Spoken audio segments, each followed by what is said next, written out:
Kolluru వెలుమలలో best flat కోసం చూస్తున్నారా? రాధేశ్ కైనే ఎంచుకోండి. మొత్తం జబర్దస్త్ లో ఎంత సంపాదించా, సినిమాల్లో ఎక్కువ సంపాదించా? జబర్దస్త్ లోనే ఎక్కువ సంపాదించాను. జబర్దస్త్ లో అంటే జబర్దస్త్ వలన కొన్ని ఈవెంట్స్ ఓపెనింగ్ పిలవడం, ఈ బయట ఒకటి ఉంటాయి కదా గెస్ట్ గా పిలవడాలు, అట్లా జబర్దస్త్ ద్వారా. ఇప్పుడు జబర్దస్త్ పొజిషన్ ఏంటి, ఎలా ఉంది? చూడట్లేదన్నా నేను. నువ్వు చూడలేదు అంటే జనం చూస్తున్నారా అని అడుగుతున్నా. అంటే నేను జనమే కదన్నా. నేను మొన్న ఎవరు ఏ రోజు వస్తుందండి జబర్దస్త్ వస్తుందంటే వస్తుంది అండి, బట్ వాళ్ళ యాప్ లో వస్తుంది, ఎక్కువ యాప్ పెట్టడం వల్ల యూట్యూబ్ కి దూరంగా ఉంది అని ఎవరు అన్నారు. కానీ జబర్దస్త్ అనేది ఒక వైభవం కదా. ఫస్ట్ స్కిట్ రోల్ కెమెరా చెప్పింది నా ఫేస్ మీదే. జబర్దస్త్ ఫస్ట్ స్కిట్ కొట్టింది ఫస్ట్ యాక్టర్.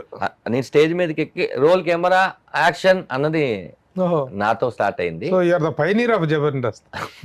నేనే వీళ్ళందరినీ సెట్ చేశాను. నేను మన టీవీ చేయడం ఏంటి అంటే నేనే రెమ్యునేషన్ మాట్లాడి, అప్పుడు చంద్ర కూడా ఏమీ లేదు నేను చేస్తా అంటూ అందరినీ నేనే ఏడుకొని నా దగ్గర క్యాష్ ప్రోగ్రామ్ లో పట్టాడు మమ్మల్ని. చేద్దాం అంటే అంత ముందు కూడా ఒక దానికి అనుకున్నారు శ్యామ్ ప్రసాద్ రెడ్డి గారు వాళ్ళు, ఏదో చిన్నపిల్లల డాన్స్ షో తడాకానో అదేంటో, అప్పుడు మేము చేయలేదు నేను వేణు. వాళ్ళు మా ఇద్దరిది స్టేజ్ షోల మీద మేము బొమ్మరిల్లు స్కిట్ గాని, ఇది ఎన్టీఆర్ గారిది బృందావనం దాంట్లో ఓంకార్ గారిది ఆట, ఇవన్నీ థ్యాంక్ యూ అని నేను చేయడం, ఇవన్నీ అప్పుడు చేసేవాళ్ళం. ఫ్రీ రిలీజ్ ఈవెంట్ అంటే వేణు దండతో స్కిట్ ఉండాలి అక్కడ. అలా మేము ఫస్ట్ టైం చేసేసరికి అది నచ్చి జబర్దస్త్ స్టార్ట్ చేశారు. అది ఫస్ట్ చెప్పారు. రెండోది ఏంటంటే ఫస్ట్ స్కిట్ కొట్టింది నేనే, ఫస్ట్ స్టార్ట్ కెమెరా చెప్పింది నాదే. మొత్తం ఎన్ని ఎపిసోడ్లు? 70 ఎపిసోడ్లు. 70 ఎపిసోడ్లు చేస్తుంటాను. అంటే ఒకసారి వెళ్ళడం 13 ఎపిసోడ్లు చేయడం, మళ్ళీ షూటింగ్ బిజీగా ఉండి మళ్ళీ వెళ్ళడం, ఒక 10 ఎపిసోడ్లు చేయడం, అట్లా గ్యాప్లు వెళ్ళి చేసింది. తర్వాత అకార్డింగ్ టు యూ, సరే you are the pioneer, who is the star of Jabardasth అంటే ఎవరి పేరు చెప్తా? స్టార్ అంటే నాగబాబు గారు. అప్పుడు ఏంటంటే నాగబాబు గారు జడ్జిగా, దాని తర్వాత రోజా గారు కూడా. ఫస్ట్ ఏంటంటే నాగబాబు గారు జడ్జిగా, రోజా గారు. ఆ పేరు ఆ నాగబాబు గారి నవ్వుకి మనం ఏంటంటే అది యాక్టింగ్ చేయరు ఆయన. నవ్వు వస్తే ఆయన అంత గట్టిగా నవ్వు ఆపుకోలేడు ఆయన, అంత స్వచ్ఛంగా నవ్వరు. అది నిజమైన నవ్వా లేదా మనకు అర్థమైపోద్ది, అంత గట్టిగా నవ్వుతాడు ఆయన. అందరిని ఎంకరేజ్ చేస్తాడు. ఆయన స్టార్. అంటే స్టార్స్ అంటే ఎలా చెప్తారు, ఇప్పుడు ఆ షాడోలు పడుతుంటాయి అన్న, ఆయన షాడో పడిన నేను, ఆ షాడో పడినటువంటి అప్పుడు అనసూయ గారు, అప్పుడు రష్మి గారు, ఇప్పుడు అందరూ కూడా జబర్దస్త్ ద్వారా చాలా మంది వచ్చేసారు కదన్న. అసలు ఇప్పుడు జబర్దస్త్ నుంచి వచ్చిన వాళ్ళు 100% అని చెప్పలేను కానీ 50% అందరూ బాగున్నారు. సుడిగారు సుధీర్ హీరో, గెటప్ సీను, రామ్ ప్రసాద్, శకలక శంకర్, దాని తర్వాత అప్పారావు గారు, అనసూయ గారు కూడా ఫస్ట్ అదే కదా, బుల్లెట్ భాస్కర్, గాలి పటాకల సుధాకర్. మేమంటే అప్పుడు నేను సినిమాలు చేస్తూ ఉన్నాం కాబట్టి ఓకే. దాని తర్వాత చెమ్మక చంద్ర మెయిన్, రఘు కార్మంచి, రాకెట్ రాఘవ, ఎంతమంది అన్న కింద కంటెస్టెంట్లు కూడా ఇప్పుడు స్టార్సే. ఆ చిన్న పిల్లలు, రాకింగ్ రాకేష్, ఎంతమంది వచ్చారన్న చెప్పుకుంటూ పోతే. Wonderful concept. అసలు ఎందుకు ఇప్పుడు జబర్దస్త్ అనేది మొత్తం కకావికలం అయిపోయిందన్న అంటే లేదు అసలు. ప్రతి దానికి ఒక ఎక్స్పైరీ డేట్ ఉంటుంది. మనం ఓన్లీ జబర్దస్త్ చేసేటప్పుడు మిగతా కామెడీ ఛానల్స్ లో కామెడీస్ లేవన్నా. One of the best comedy show కదన్న అది. దాని ముందు హిందీలో ఉండే comedy with couple, comedy circus అట్లా ఉండేదన్న, ఫ్యామిలీ సర్కస్. ఇక్కడ ఏంటంటే దాంతో పాటు మిగతా ఛానల్ రావడం, ఎంటర్టైన్మెంట్ షోలు మొదలవడం, యూట్యూబ్లు, ఇన్స్టాగ్రామ్. మేము చేసేటప్పుడు యూట్యూబ్లు లేదన్నా. అవును. కాబట్టి మేము చూస్తే టీవీలోనే చూడాలి, అది మళ్ళీ రిపీట్ లో చూడాలి చూస్తే. అందుకని అందరూ గురువారం అనేసరికి జబర్దస్త్ డే అని పెట్టుకునే వాళ్ళు. ఇప్పుడు ఏడుకొండలు ఏంటి, ఒక బిహైండ్ క్యారెక్టర్ లాగా చాలా అతని మీద సెటైర్లు కూడా వేస్తుంటారు, అతని మీద కూడా కొన్ని పంచులు. ఏమండన్న పాపం సెటైర్లు వేసిన ఏమండు, అప్పుడు ఏంది పర్లేదు వేసుకోండి నా మీద, షో బాగా రావాలి సార్ వేసుకోండి అంటాడు. ఇంకా మేమంతే కామెడీ మేనేజర్ అన్న, మేనేజ్ ఎవ్రీథింగ్. ఏదైనా ఉన్నదాన్ని చెప్తే కామెడీ కాదు కాబట్టి కొంచెం ఏదో పూత పూసి చెప్తుంటాం. తర్వాత చాలా విభేదాలు వచ్చి కొట్టుకున్నారు బాగా. అసలు కొట్టుకోవడాలు ఏం లేవన్నా, ఇదంతా ఒకళ్ళ మీద ఒకళ్ళకి ప్రొఫెషనల్ ఇది వచ్చేసి ఇదే అన్నారు.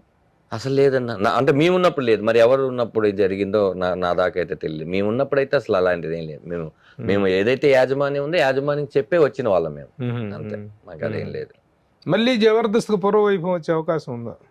రావచ్చు అన్న, అంటే అది ఎవరి చేతిలో చెప్పలే అన్న. ఇక్కడికి ఏది కూడా రేపు ఏం జరుగుతుందో చెప్పలేని పరిస్థితుల్లో మనం ఉన్నప్పుడు మళ్ళీ పూర్వ వైభవం అంటే ఆ కంటెస్ట్లు అందరూ మళ్ళీ వచ్చి మళ్ళీ అదంతా జరగాలి ఒకటి. కానీ జబర్దస్త్కు సంబంధించినందుకు ఒక ప్రత్యేకమైనటువంటి యూనిక్ పాయింట్ ఏంటంటే, ఎవరైతే అందులో స్టార్స్గా వెలిగారో నాగబాబు గారు కానీ, జడ్జెస్గా రోజా గారు కానీ, ఇద్దరు 2 డిఫరెంట్ పార్టీస్లో ఉండుకుని 2 డిఫరెంట్ పార్టీస్లో ఎక్స్ట్రీమ్గా ఒక్కొక్కరిని తిట్టుకునే పరిస్థితి, అది చాలా విచిత్రంగా అనిపిస్తుంటుంది.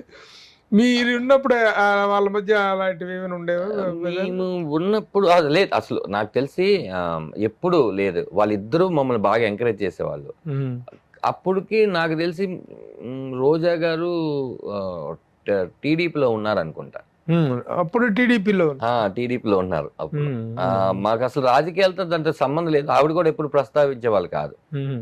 మేము వచ్చేసిన తర్వాత కదన్నా ఇవన్నీ జడ్జెస్ గా మారడాలు కానీ ఇదంతా జరగడం కానీ. మేము ఉన్నప్పుడు అసలు లేదు కదా. మేము ఉన్నప్పుడు ఏం లేదు. ఆవిడ ఏమి ఎత్తేది కాదు. కానీ తర్వాత ఇప్పుడు మనోడు పొలిటిక్స్ లోకి వెళ్ళటం, దీంట్లో నుంచి వాళ్ళు కొంతమంది జనసేన వైపు నుంచి వెళ్ళి జనసేనకి వర్క్ చేశారు కదా. ఎవరన్నా మన గెటప్ సీన్ వాళ్ళు అందరం వెళ్ళాలండి. అదేంటంటే మేము ముఖ్యంగా ఏంటంటే అందరం కూడా పవన్ కళ్యాణ్ గారి వీరాభిమానులు. ఫస్ట్ చిరంజీవి గారు అంటే మా అందరికి ప్రాణం. చిరంజీవి గారు మా అందరి చిరునామా, నా వరకైతే అందరు. నేను దాని తర్వాత మాకు పవన్ కళ్యాణ్ గారు, నాగబాబు గారు. ఇప్పుడు ఒక పని వాళ్ళు చేస్తున్నప్పుడు మన అవసరం ఉందా లేదా అనే విషయం వాళ్ళు మనకు చెప్పకపోయినా కూడా అభిమానం. మీరు వెళ్తున్నారన్నా, ప్రభు గారు అంటే నాకు చాలా ఇష్టం, ప్రభు గారు ఫాలోవర్ నేను చేస్తాను. నాకు దీంతో పార్టీతో సంబంధం లేదు, నాకు మనిషితోనే. పిలిస్తే వెళ్ళారా, పిలవకుండానే వెళ్ళారా? నేను వెళ్ళలేదన్న. అప్పుడు నేను దేంట్లోనూ బిజీగా ఉన్నా. నేను చెప్పాను, నేనే చెప్పాను నేను రాలేకపోతున్నా, పని చేసుకోండి, ప్రాబ్లం ఏం లేదని. ఖచ్చితంగా ఆది కానీ, గెటప్ సీన్ కానీ, సుధీర్ కానీ, లేకపోతే వెళ్ళిన వాళ్ళందరూ కూడా వాళ్ళే వెళ్ళారు. మీరు రండి అని అసలు పిలవలేదు. మీరు రండి వచ్చి ప్రచారం చేయమని 100% ఎవరు అనలేదు. వాళ్ళగానే వెళ్ళారు. We are fans. నేను చాలాసార్లు చెప్పాను, నాకు కుదురుంటే నేను కూడా వెళ్ళేవాడిని. ఇప్పుడు చూస్తున్నాం కదన్నా జరిగిన రిజల్ట్ ఏంటో, అది చాలు. అది మేము ఊహించాం.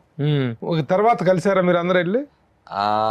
నేను ఒక 4 సినిమాలు యాక్ట్ చేశానన్న ఆయనతో. గబ్బర్ సింగ్ కానీ, కెమెరామెన్ రాఘవ. నేను నాగబాబు గారిని కలిశాను ఆ తర్వాత. అంటే ఆయనకి అంత టైం ఎక్కడ ఉంటుంది, చాలా పనులు కదా. మనం చేసే ఏదైనా మంచి ఉంది అంటే డిస్టర్బ్ చేయకపోవడం. చిరంజీవి గారితో ఏంటి అనుబంధం? చిరంజీవి గారు లేకపోతే నేను అసలు నాలాంటి వాళ్ళు చాలా మందికి ఇన్స్పిరేషన్ కదన్నా. మా అందరికి చిరంజీవి గారు ఒక్కళ్ళే. చిరంజీవి గారికి ఎంతో మంది. మరి చిరంజీవి గారు లేకపోతే నేను ఆర్టిస్ట్ అవ్వాలని అనుకునేవాడిని కాదు, హైదరాబాద్ పారిపోయి వచ్చేవాడిని కాదు. నేను ఎప్పుడైనా సరే చిరంజీవి గారితో యాక్ట్ చేయాలనే మీ కళ ఏదైనా ఉంది అంటే, నాకు ఒకటే కళ అని కాదు, 4-5 కళలు ఉంటాయి. దాంట్లో పెద్ద కళ ఏది అంటే నాకు చిరంజీవి గారితో యాక్ట్ చేయాలి. మరి ఇన్ని సినిమాలు చేసే వాటిలో ఎప్పుడు రాలేదు అవకాశం? ఏంటంటే నేను వెళ్ళి అప్లికేట్ అవ్వకూడదు అనేది, అంటే ఎంత అభిమానం ఉన్నా కూడా ఒక 5 సార్లు మిమ్మల్ని నేను కలిస్తే తెలియకుండా ఎక్కడో చోట ఒక చిన్న ఇది వస్తుంది. ఇప్పుడు నా ప్రేమను దగ్గరుండే చూపించాలనే రూల్ ఏం లేదు. నేను మిమ్మల్ని దూరం నుంచి కూడా అభిమానించవచ్చు. మీ సినిమా థియేటర్లో నేను కూడా ఆడియన్ గారికి ఆకలి విధులు వేసుకోవడం నా చిరంజీవి నాకు అలా ఇష్టం. ఒక్కసారి మీలో ఎవరు కోటీశ్వరుడు సెట్టు ఆయన వెళ్తూ ఉంటే నేను దూరంగా చూస్తున్నాను. ఈయనే కదా మన ఊర్లో అలా చూసింది థియేటర్ల దగ్గర అని. ఆయన ఇలా చూసి దండరాజ్ ఇలా రా అన్నాడు. గుర్తుపెట్టారు, ఎవరు పరిచయం కూడా లేదు. చిరంజీవి గారు నాకు చిరంజీవి గారు ఎందుకు తెలియదు అన్న, నాకు తెలుసు. ఆయనకి నువ్వు అంతకుముందు ఎప్పుడు కలవలేదు. ఆ స్టోరీ ఏంటంటే ఇలా రా అన్నాడు. వచ్చా, ఎలా ఉన్నావు సార్, నా పేరు తెలుసా సార్ మీకు అన్న.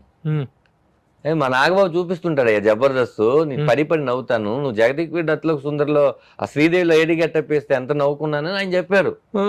ఓ మీరు చూస్తారా నా అంటే ఏం మాట్లాడు, నేను అన్ని చూస్తుంటాను. అసలు ఒక 7 ఏళ్ళు లేను నేను. అలాంటిది ఖైదీ నెంబరు 150 వస్తే మీరు ఎలా రిసీవ్ చేసుకుంటారు అనుకున్నాను. మీ అభిమానం మాత్రం అలాగే ఉందయ్యా, ఇక నేను సినిమాలే చేస్తాను మీ అందరి కోసం అని మాట్లాడుతుంటే, సార్ మీరు ఇక్కడి నుంచి వెళ్ళిపోండి సార్ అన్న. ఆయన కళ్ళే చూస్తున్నాను, ఐస్ ఆ చరిష్మా వెళ్ళిపోను సార్, నాకు హార్ట్ స్ట్రోక్ వచ్చేటట్టు ఉందని. నేను నాతో ఎక్కువసేపు మాట్లాడితే హార్ట్ స్ట్రోక్ వచ్చేటట్టు ఉంది సార్. నాకు ఇప్పుడు నేనేం చెప్పాలో కూడా నాకు అర్థం కావట్లేదు అంటే, ఫోటో దిగవా అని చెప్పి ఆయన పక్కకు తీసుకెళ్ళి, ఇదిగో నాకు ఎప్పుడు ఇలా ఉంటుంది స్క్రీన్ సేవర్. ఆయన ఫస్ట్ చెప్పి దించింది, ఆయన దాన్ని నువ్వు ఇట్రా అని చెప్పి తీసుకొని వెళ్ళి ఫోటో తింటే అని చెప్పి ఫోటో తీసి ఓకేనా కలుద్దాం అని వెళ్ళిపోయారు. ఇలా మాట్లాడిన చిరంజీవి గారు నాకు ఇలా తెలుసు కదని నేను వెళ్ళి ఎన్నిసార్లు డిస్టర్బ్ చేస్తాను ఆయన. నేను బేసిక్ ఏంటంటే అన్న, ఆయనతో యాక్ట్ చేయాలి అనేది పైన శివుడు, నేను నమ్మిన దేవుడు ఒకటి రాస్తాడు, అంతవరకు వెయిట్ చేయడం తప్పలేదు. నీ సినిమా రామం రాఘవం అద్భుత విజయాన్ని సాధిస్తుంది అన్న, మంచి సక్సెస్ వస్తుంది. అన్న ఆ సక్సెస్ చూసిన తర్వాత నిన్ను ఎంకరేజ్ చేయడం కోసం చిరంజీవి గారు డెఫినెట్ గా నిన్ను పిలిచి ఎంకరేజ్ చేస్తారు. చిరంజీవి గారు నన్ను పిలవడం కోసమైనా ఈ సినిమా ఆడాలి. అది డెఫినెట్, ఎందుకంటే ఒక కొత్త వాళ్ళు కానీ ఏదైనా ఒక కొత్త క్రియేటివ్ వర్క్ కానీ నచ్చింది కానీ ఒక సక్సెస్ వచ్చింది అంటే ఆయన ఇచ్చేంత ఎంకరేజ్మెంట్ ఎవరు ఇవ్వరు. అంటే మనం మాటల్లో చెప్తున్నాము, ఇది ఎక్కడ చూడలేదని కాదన్నా. ప్రతి సినిమా బాగున్న ప్రతి సినిమాని ఆయన ఇంటికి పిలిచి కూర్చోబెట్టి 10 నిమిషాలు మాట్లాడే వీడియోలు మనం చూస్తూనే ఉన్నాం. కాబట్టి నీకు కూడా అలాంటి ఒక పిలుపు వస్తుంది, రావాలని కోరుకుంటూ all the best. Thank you అన్న. ఫిబ్రవరి 21వ తారీఖున రాబోతున్న నీ సినిమా అద్భుత విజయాన్ని సాధించాలి. కెమెడియన్ గా, యాక్టర్ గా, డైరెక్టర్ గా కూడా మంచి ఫ్లరిష్ సాధించాలని ఆశిస్తూ all the best from Suman TV. Thank you so much అన్న. Thank you very much. Nice interview. Suman టీవీలో మీ పర్సనల్ అండ్ బిజినెస్ ప్రమోషన్స్ కోసం కింది నెంబర్కి కాంటాక్ట్